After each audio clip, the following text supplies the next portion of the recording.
Well, hi there, and welcome to Next Tee News, a new segment from the Next Tee. This is where I look at golf happenings around the world over the last week. So, starting with today is February 14th. It's Valentine's Day. Happy Valentine's Day. And I would love if you would like and subscribe to my YouTube channel, or even my website as well, which is thenextt.ca. So, this week we saw an event that I think is an annual tradition unlike any other, and it really is, because it's the Waste Management Open.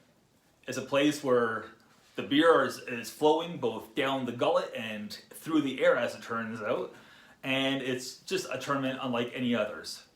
Now, is it just me, or am I the only one that misses the caddy races on the 16th hole? You know, that lovely little stadium that seats about 20,000 plus? You know, it's a place of excitement, a place where I'm sure a lot of things happen. Topless golfers. Yes, I'm looking at you, Joel Damon and Harry Higgs. I think you guys are awesome and great for golf, and you're my kind of people. Boy, I would love to have a pint with you guys, or two, or three. But anyways, lead story, of course, is Scottie Scheffler winning the event. It's his first victory, so congratulations go to Scottie. But what I find more endearing about this event, no disrespect to Scottie, was that of the emergence of Sahith Theegala. What a likable, personable young man, and quite frankly, to narrow it down and to really water this segment down, the PGA Tour can use a lot more of him and a lot less of Brooks, Bryson, or whoever. The 16th, I think, is a good thing for golf. However, I think a line was crossed as far as aluminum bottles being tossed. I really think that the Thunderbirds down there that run this tournament should really reconsider dropping the aluminum bottles and implementing solo cups or plastic cups or something. Something that's not going to fly, hurt, injure, and maim somebody. And speaking of which, the last thing you want to do is lose something like the 16th hole, which is great once a year. I like it. I'm a fan of it. But again, I think it might have gotten just carried away a little too much. But speaking of the waste management, you know what, kids? Let this be a lesson to the PGA Tour or the organizers of the tournament. Don't leave your keys laying around in carts, because something bad could happen. Something like, say, a drunk dad with a 5-year-old kid who finds his way on a cart, who then takes off on said cart, runs over people, and then all of a sudden you have yourself in the middle of a lawsuit. In a way, I almost wanted it to happen just to see it happen, to see what kind of settlement would be reached, but thankfully no one was hurt in this incident. So I'm sort of kind of in between there, where I wanted someone to get hurt for them to learn a lesson, but I'm glad that no one actually got run over by the Grand Theft Auto thief. I don't know what other word to use. I mean, it reminded me of Grand Theft Auto. And then, of course, we have Charlie Hoffman. Well, Charlie Hoffman made his comments.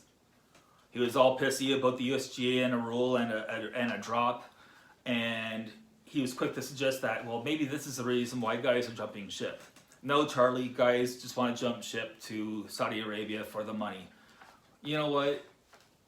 Being around the poverty line, yeah, I'd be tempted to run for the 135 million or 100 million or 50 million or 50,000, 25,000 even at this point. Yeah, my aim high, right? 25,000. That's what I would take right now to go over there, as long as they pay for my flight and hotel accommodations and food.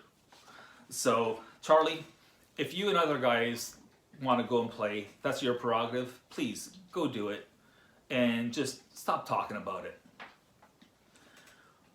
The LPGA is off for 3 more weeks before they recommence the tour over in Singapore and Thailand. And quite frankly, I'm missing the LPGA. Now, it doesn't mean that no action was happening for the LPGA or similar, because over in Australia, Hannah Green, she won the Vic Open, which of course is actually a tournament worth 2 trophies. There's a men's side in that event, and there's a women's side, so that's fantastic. Talk about growing golf. I mean, what better way? If only the PGA Tour and LPGA could figure out a way to do it as well. So, unfortunately, at the end of that event, the winner has a bit of a, what's the word? It's a little bit of a thing where they have to do a shoey. So all you do is you take off your golf shoe, you pour your chosen beverage inside of it, and you drink from it. I mean, hey, if I won, I'd do it. I'd do it too. Why not? What the hell?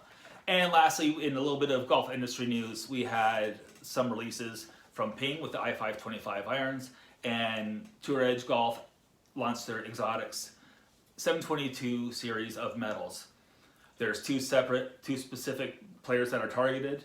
There's an E-spec for extreme forgiveness, and there's a C-spec for competitive or competition spec. Both have differing amounts of forgiveness and different footprints, profiles, etc. And there's more news on the way this week from Tour Edge. So that's it for the week ending February 13th. Take care, stay safe, and we'll see you on the next tee.